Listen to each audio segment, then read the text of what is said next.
The carpet in the tactical briefing room at Naval Air Station Redstone carried a smell that never truly left the place: burnt coffee, recycled air, and the faint metallic tang of stress. It was the kind of smell you only noticed when your face was inches away from the floor, which unfortunately was exactly where mine was. I was crouched beneath a long walnut conference table, one knee pressed into the carpet, one shoulder jammed against a chair leg, fighting an HDMI cable that had chosen the worst possible moment in its miserable life to fail. The clock on the wall said the briefing was scheduled to start in 9 minutes. In military terms, that meant I had already failed at least 3 invisible deadlines.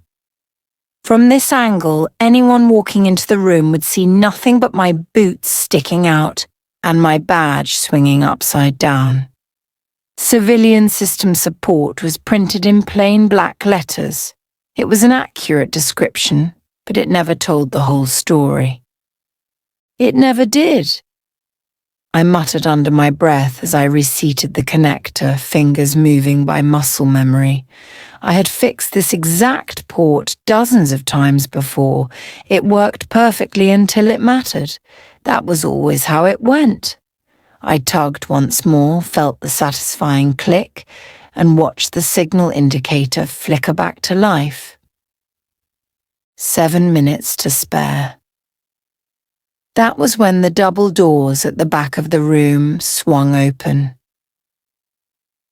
The sound hit first: boots on tile, loud voices, unrestrained laughter. The kind of noise that came from people who are used to being the most important ones in any room they entered. Fighter pilots. You could recognize them anywhere.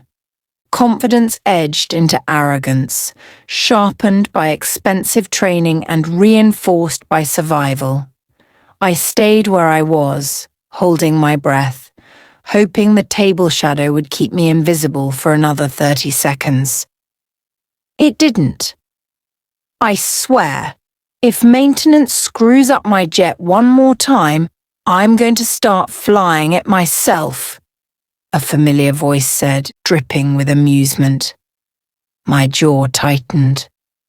Lieutenant Marcus Iron Vance led the group inside like a man who owned the base. He always walked that way, tall, broad-shouldered, flight suit zipped just low enough to look effortless.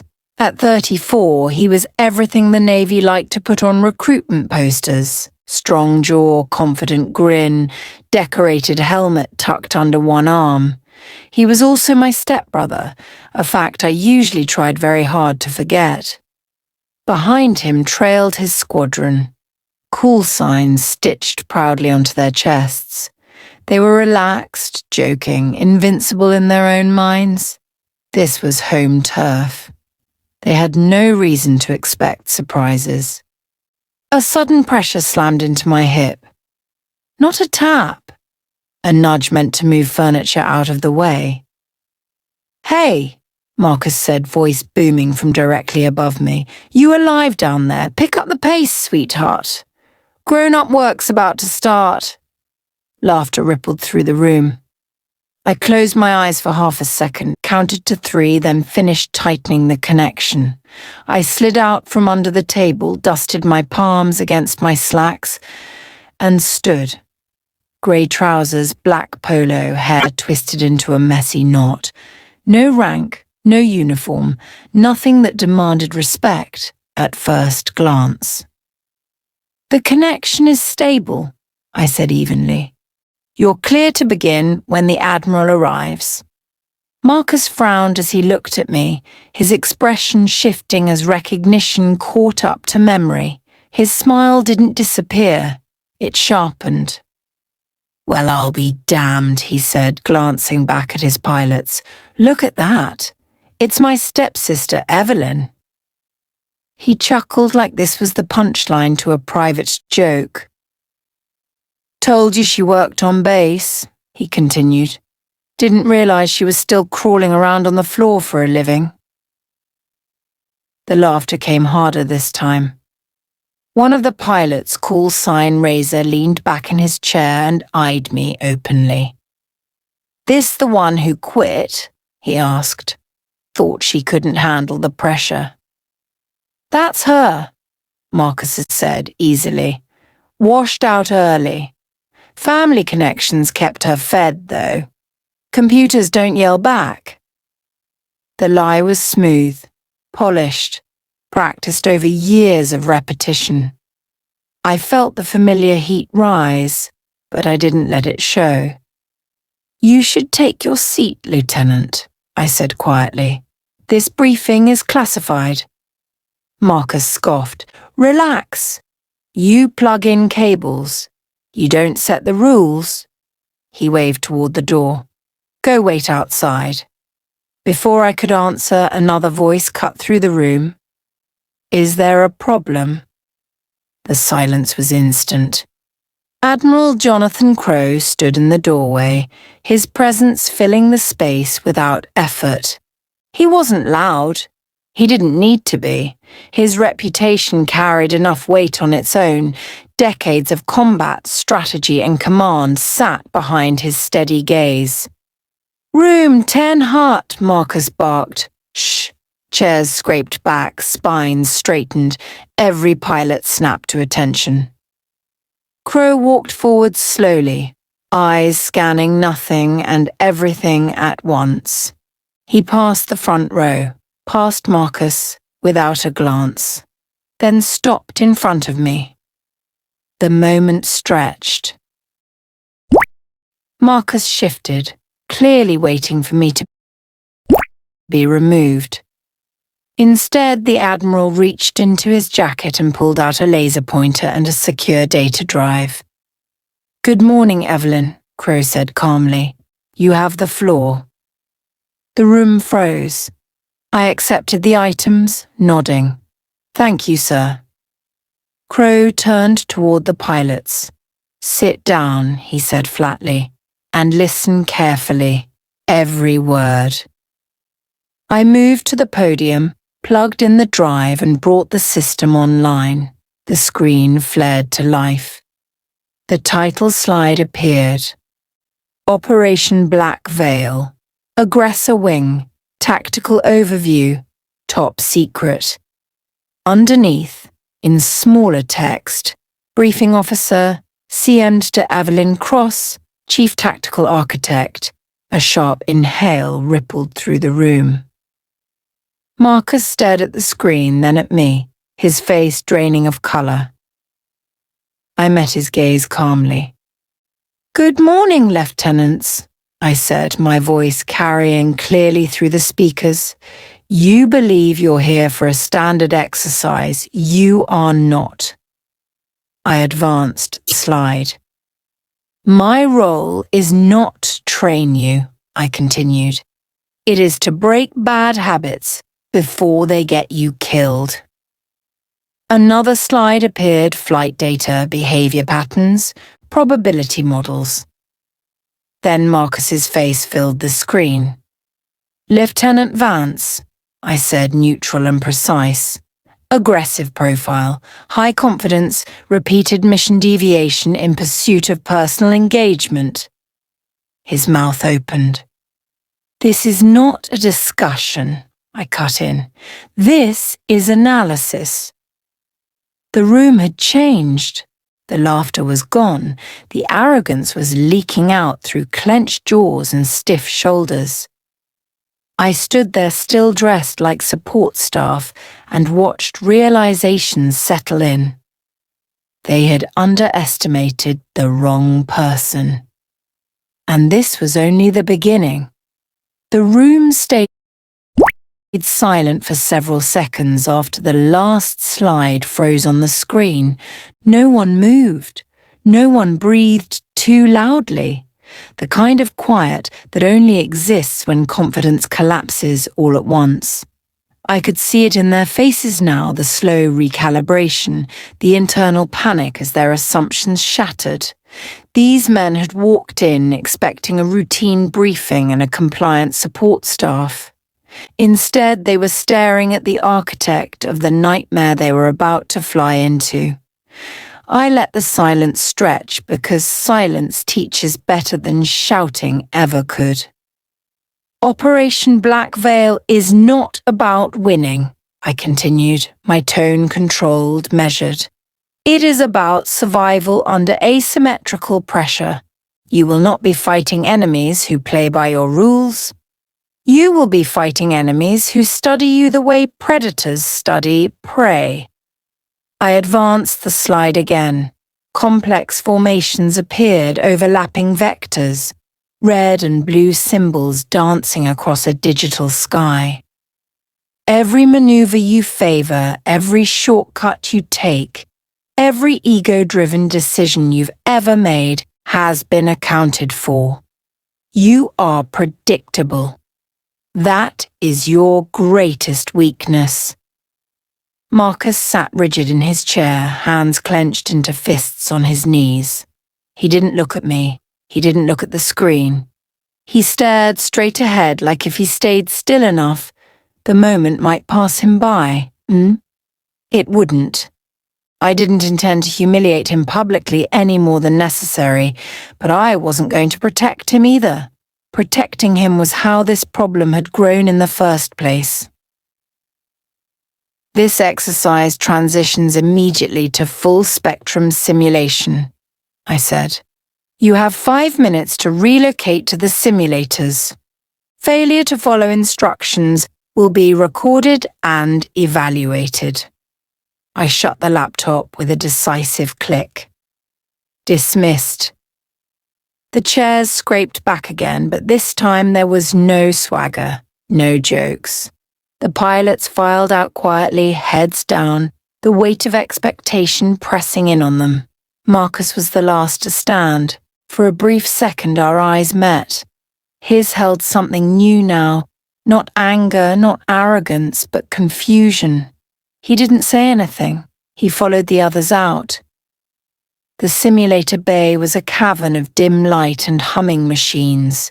Rows of high-fidelity cockpits sat like dormant beasts, waiting to wake. The air was cool, recycled, carrying the faint scent of electronics and ozone. One by one, the pilots climbed into their assigned units, helmets on, visors down. They looked smaller inside the machines than they had in the briefing room. Less certain, less protected. I didn't enter a cockpit. I stepped up into the control mezzanine, a semicircular platform surrounded by screens. This was where the real power lived. From here, I could bend physics, rewrite weather, inject chaos. I slipped on my headset and took a breath. Comms check, I said. Hammer 1, online, Marcus replied. His voice was tight. Razor 2, ready. Echo 3, standing by. All stations, I said calmly. Simulation begins on my mark. I keyed in the final command, fights on. The world came alive on my screens. Blue sky, scattered cloud cover, high altitude insertion. The transport appeared first, heavy and slow, its signature obvious even to a novice. The fighters formed up around it, tight and textbook perfect. They were doing everything right. For now. I waited 30 seconds, then another 30, long enough for comfort to creep back in. Then I activated Phase 1. Their radar lit up with noise. False returns bloomed across their displays, multiplying, overlapping. Ghost contacts, indistinct and flickering. The radio erupted. I've got multiple spikes, Razor said. Can't separate them. Maintain formation, Marcus ordered. Don't chase shadows. Good, I thought. He was learning. Then I introduced the bait. A single contact broke cleanly from the clutter, moving fast, clean, aggressive. It was everything Marcus's instincts screamed to engage. I watched his vector shift almost imperceptibly. "Hammer, hold position," Razor warned. "That's a decoy." "I've got tone," Marcus said, breath quickening. "I can take him." This was the moment. The same moment. Every time. "Hammer. Negative." Marcus broke formation. His fighter surged forward, engines flaring. The transport drifted exposed, its escort scrambling to adjust. I initiated Phase 2. 2 hostile units materialized behind Marcus, perfectly placed. Silent, lethal. They moved like wolves, coordinated and patient. "Hammer, check 6, someone shouted. Too late. I watched Marcus panic through his telemetry. Overcorrection, energy loss, a desperate climb that bled speed. His alarms screamed. "Fox 2, I said quietly. The missile struck true. His cockpit flooded red. "I'm hit," Marcus gasped. "Systems failing." I overrode the auto-eject. He needed to see it. The transport, unprotected, took fire seconds later. It disintegrated in a blossom of digital flame. "Mission failure," I announced as the simulation collapsed into darkness. The words simulation, terminated, burned across every screen. When the canopies lifted, the pilots climbed out slowly, faces pale, eyes unfocused, sweat soaked through flight suits. Marcus staggered slightly as he dismounted, pulling off his helmet with shaking hands. "That wasn't fair," he said hoarsely, looking up at me. "You stacked it against us." "No," I replied, stepping closer. "I revealed what was already there." The others drifted away instinctively, forming a loose perimeter. This was no longer their moment. "You abandoned your mission," I continued. "You chased validation instead of responsibility, and people died because of it." I met his eyes. "That's not a simulation problem. That's a leadership problem." He swallowed hard. "You don't understand." "I understand perfectly," I said.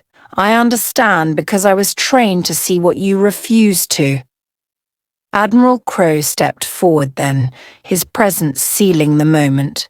"Lieutenant Vance," he said, voice like ice. "Commander Cross has full authority here."